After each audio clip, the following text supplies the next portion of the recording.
Welcome to Arshuna Kids! एक दिन अर्श को नई साइकिल मिली, रंग बिरंगी, चमकदार, बिल्कुल नई।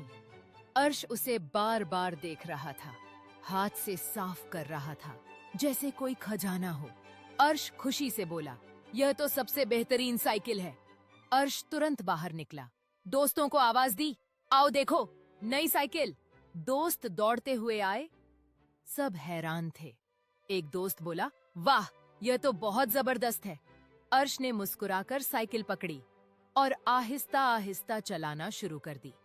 हवा हल्की सी चल रही थी और खुशी चेहरे पर साफ नजर आ रही थी। अर्श अपनी नई साइकिल पर एक शांत सड़क पर दौड़ रहा था।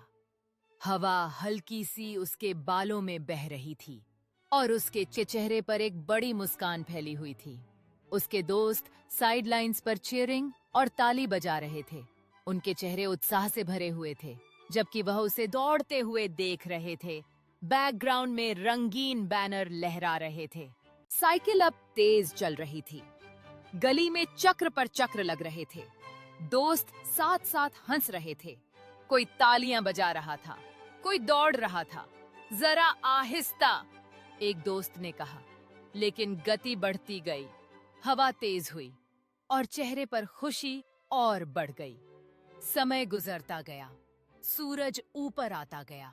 गर्मी आहिस्ता आहिस्ता बढ़ने लगी, पसीना आने लगा, सांस भी तेज हो गई। लेकिन खेलने का मजा ऐसा था कि रुकने का दिल ही नहीं कर रहा था। फिर अचानक एक दोस्त ने चिल्लाया, चलो एक दौड़ लगाते हैं। सभी ने सहमति में सिर हिलाया, उत्साह में कूदते हुए। उन्होंने एक दूसरे की आंखों में देखा और फिर जैसे ही सूरज की रोशनी उनके चेहरे पर पड़ी, साइकिलें तेजी से चलने लगीं। हवा में उनकी हंसी गूंज उठी और वे सब अपनी सीमाओं को पार करने के लिए तैयार थे। उन सभी ने अनुभव किया कि खेल सिर्फ प्रतिस्पर्धा नहीं है, बल्कि दोस्ती का जश्न भी है। अगर रोज मजे मजे की कहानियाँ सुनना चाहते हो तो चैनल को लाइक और सब्सक्राइब कर लो। अब धूप काफी तेज हो चुकी थी। जमीन भी गर्म महसूस होने लगी। साइकिल की रफ्तार कम हुई, लेकिन खेल जारी रहा। दोस्त बोले, चलो अब घर चलते हैं। मगर जवाब आया, बस थोड़ी देर और। चेहरा थका हुआ लगने लगा, आंखों में हल्की सी कमजोरी। कुछ देर बाद चक्कर सा महसूस होने लगा। साइकिल आहिस्ता हुई, फिर रुक गई। कदम भी लड़खड़ाने लगे। आखिरकार जमीन पर बैठना पड़ा। थकावट के बावजूद उसकी आंखों में एक नई चमक थी, जैसे वो फिर से उठने की कोशिश कर रहा हो।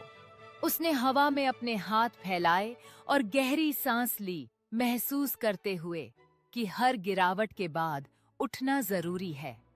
साइकिल को उठाकर चलने की कोशिश की, जबकि दोस्तों का हौसला उसके साथ था। आशा की एक नई किरण थी, जिसने उसे फिर से साहस दिया और उसने अपनी साइकिल पर चढ़ने का निर्णय लिया। गृह पहुंचने तक हालत और भी खराब हो गई थी। चेहरे पर गर्मी थी, शरीर कमजोर था। माँ तुरंत पास आईं, परेशान होकर बोली, ये क्या हालत बना ली है। आहिस्ता आवाज आई, तबीयत ठीक नहीं लग रही। फौरन बिस्तर पर लिटाया गया, पानी दिया गया, दवा भी।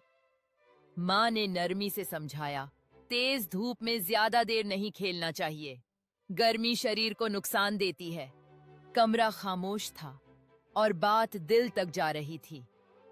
माँ ने धीरे से कहा, मैं तुम्हें हमेशा ध्यान रखने के लिए कहती हूँ। बच्चे ने आंखें बंद कर लीं। उसकी हिम्मत धीरे धीरे टूट रही थी। माँ ने महसूस किया कि इस कठिन समय में प्यार और देखभाल सबसे आवश्यक है।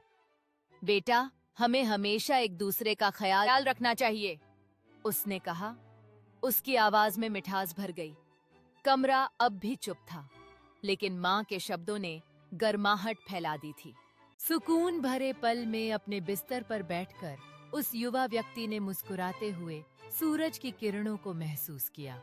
धीरे धीरे उसने अपनी सेहत का ख्याल रखने का संकल्प लिया। उसके पास एक गर्म हर्बल चाय का कप था जो उसकी देखभाल और स्वास्थ्य के प्रति नए दृष्टिकोण को दर्शाता था।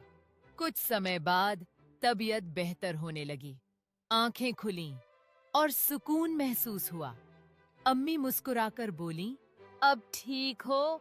हल्का सा जवाब आया, अब बेहतर लग रहा है। खिड़की से बाहर देखा, साइकिल वहीं खड़ी थी। इस बार नजर बदल चुकी थी। धीरे से कहा गया, अब एहतियात करेंगे। अम्मी ने प्यार से सिर पर हाथ रखा और माहौल सुकून हो गया। सबक खेलना अच्छा है, लेकिन सेहत का ख्याल रखना सबसे जरूरी है।